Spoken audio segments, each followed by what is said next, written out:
हम महाभारत के बारे में अध्ययन कर रहे हैं, लेकिन अब राइटर जो है, राइटर यानी कि वेद व्यास जो है, उसके बारे में भी जान रहे हैं। बहुत अच्छी स्टोरी है इनके जन्म की, पढ़ते हैं, समझिए कैसे, बहुत इंटरेस्टिंग है। देखो वेद व्यास, इनका जन्म कृष्ण द्वैपायन है, देयापन, ठीक है, देया दो नद में बोलते थे ना, होते थे ना, दो नदियों के मध्य का समूह उसको बोलते हैं दोआब क्षेत्र, ठीक है। जैसे हमने विजयनगर और वैभवनी साम्राज्य पढ़ा था तो हमने बोला था रायचूर दोआब का क्षेत्र। ऐसे ही ये जो शब्द आता है दो देया यन, तो ये बिल्कुल नदियों से संबंधित ही है, लेकिन है कैसे वो मैं तुमको अभी बताऊंगा। इस कृष्ण का भी कुछ मतलब है और इस देया यन का भी कुछ मतलब है। देखो शुरुआत करते हैं इनके पिताजी से, क्योंकि जन्म तो पिताजी से ही होगा।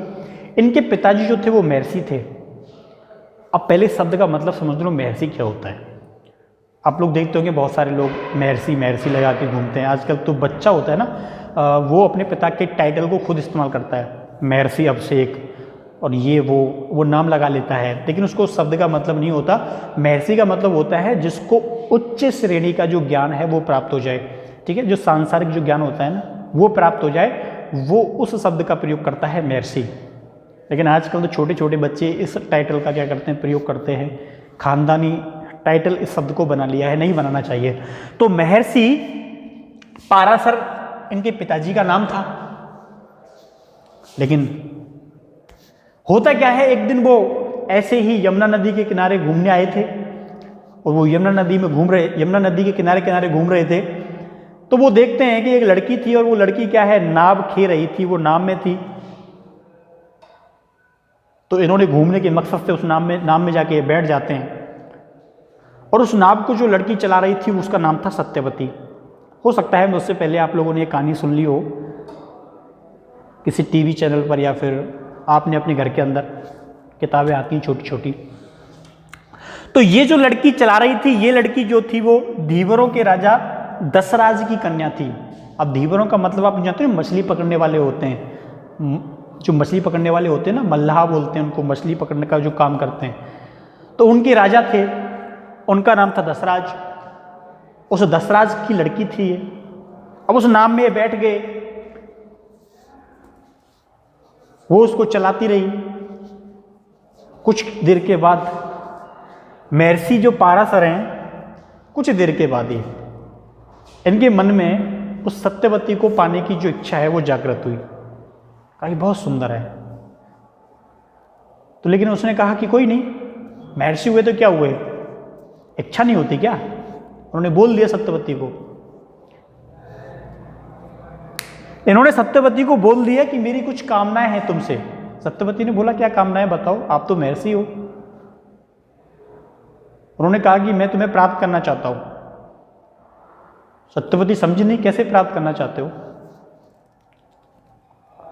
पाराशर ने कहा संभोग करूंगा तुम्हारे साथ, शारीरिक संबंध बनाऊंगा। सत्यवती सोचने लग गई ये बोल क्या रहा है। पहली बार नाम में आया और आते ही ना प्रेम ना प्यार, सीधा संभोग की बात हो रही है। सत्यवती ने इस प्रस्ताव को स्वीकार कर लिया, ठीक है, लेकिन यहां नाम में कैसे, बीच में इधर कुछ लोग इधर नहा रहे हैं, कुछ लोग इस किनारे पर नहा रहे हैं, यमुना के बहुत सारे लोग नहा रहे हैं, बीच में कैसे संभव है। महर्षि पाराशर ने कहा चिंता मत करो तुम, मेरी जो तपस्या है, मैंने जो अब तक तपस्या की है, मैं जो महर्षि बना हूं, सालों की तपस्या है, तप है, वो तप किस दिन काम आएगा। सत्यवती ने कहा दिखाओ तप अपना। और इन्होंने अपने तप से चारों तरफ क्या किया, जो कोहरा होता है ना, सर्दियों में पड़ता है जो कोहरा, वो चारों तरफ बना दिया। जो आसपास जो लोग नहा रहे थे उनको पूरा कोहरा हो गया, मतलब उनकी नाव उनको किनारे से नहीं दिख रही थी। पाराशर ने कहा कि अब ठीक है। सत्यवती ने कहा क्या ठीक है। सत्यवती एक मछली पकड़ने वाले परिवार से थी, तो इसके शरीर से क्या है, मछलियों की गंध आती थी। पाराशर ने कहा कि देखो तुम तनिक भी चिंता ना करो, मैं तुम्हें वरदान देता हूं कि जब तुम्हारी पुत्र पैदा होगा तो तुम्हारे शरीर से खुशबू आएगी, और वो खुशबू जो है वो 1 योजन दूर तक आएगी। सत्यवती ने कहा मतलब यह है कि 8 मील दूर तक तुम्हारे शरीर से खुशबू आया करेगी। 8 मील दूर तक लोग तुम्हारी खुशबू महसूस करेंगे, तुम ऐसी हो जाओगी, मैं तुम्हें वरदान देता हूं। सत्यवती ने सोचा कि 8 मील दूर तक मेरी खुशबू आएगी, ऐसा कोई सेंट ही नहीं बना आज तक है। महर्षि थे, उन्होंने कहा ठीक है।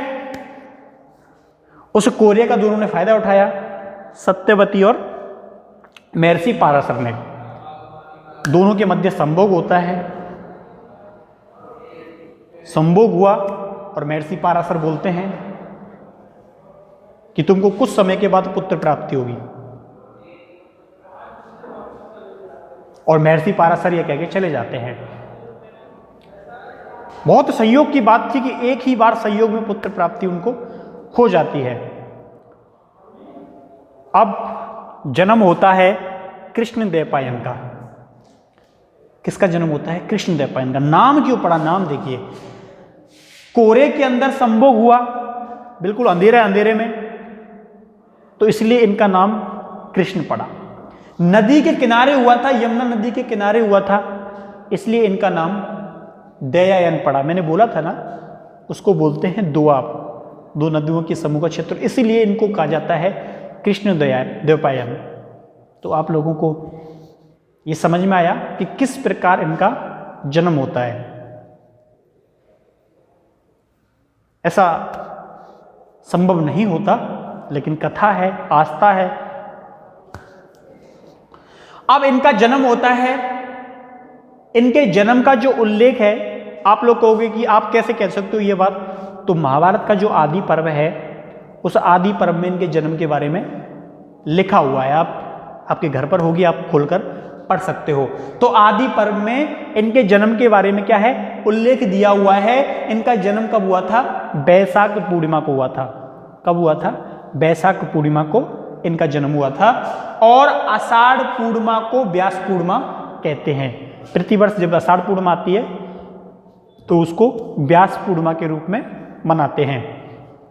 ठीक है, तो देखिए, सत्यवती जिसको मत्स्य गंधा बोलते थे, उसके शरीर से जो है वो मछलियों की लपट आती थी। उनके पिता ने कहा कि तुम्हारे शरीर से खुशबू आएगी, और जब वो पुत्र का जन्म हुआ तो उनका नाम पड़ जाता है योजन गंधा। ठीक है, उनके पिता का नाम क्या पड़ जाता है? योजन गंधा पड़ जाता है। और उनके शरीर से 8 मील दूर तक लपट आती थी। आप लोग समझ लीजिए कि एक बार जयपुर में होके वो निकल जाएं तो फिर पूरा जयपुर जो है वो खुशबू से युक्त हो जाए। तो जन्म जो है वो आदि पर्व, महाभारत में इसका उल्लेख है। बैसाख पूर्णिमा को, आषाढ़ पूर्णिमा को व्यास पूर्णिमा कहते हैं। इनके गुरु जो थे वो विषडकसेन थे। विषडकसेन, ठीक है, विषडकसेन। और इनको ब्रह्मा विष्णु शिव या ब्रह्मा विष्णु महेश की संतान माना गया है। यह बात भी की गई है। वैसे एक बात मैं तुमको अपनी तरफ से बता दूं, जो ब्रह्मा विष्णु महेश की जो परिकल्पना है, ये गुप्त युग में जाके आई थी, लेकिन मान लेते हैं ब्रह्मा विष्णु शिव या ब्रह्मा विष्णु महेश की संतान भी इनको कहा गया है। तो ये एक छोटा सा परिचय मैंने वेद व्यास के बारे में बताया। हो सकता है कि सत्य कुछ और हो सकता है कि सत्य यही हो, ऐसा ही होता हो पहले।